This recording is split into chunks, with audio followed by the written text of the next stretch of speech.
А това любовно таро четене е предназначено за всички водни зодии. Говорим за Рак, Скорпион и Риби. Нека видим какво ви очаква в любовта с особена сила въжи за 14, 15 и 16 февруари.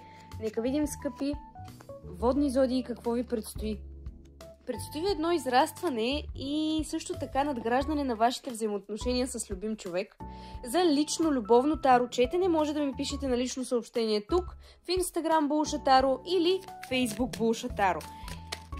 Общо взето това, което ви предстои, скъпи водни зодии, е отмирането на нещо старо и оставането му в миналото. Това е някакъв цикъл, на който вече му е дошъл края. И това е някакво разочарование, което си остава в миналото. Вие поемате по един нов път и това е пътят на любовта. Тези 3 дни ще са особено благоприятни за прекарване на време с любим човек близък.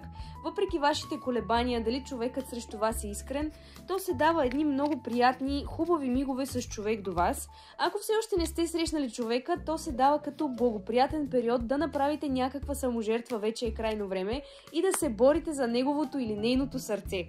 Особено мъжките представители на водни знаци ще бъде добре да водят една борба за сърцето на избранница от тях, защото се дава изключително благоприятен период. Но да внимават много, защото е възможно да разрушат нещо, ако бъдат прекалено настоятелни. Намерете един баланс между това да не бъдете прекалено настоятелни и да не сте прекалено пасивни. Предприемайте плавни, постепенни действия и периодично напомняйте на вашия любовен интерес за вашето съществуване, за да стигнете до него, до неговата душевност.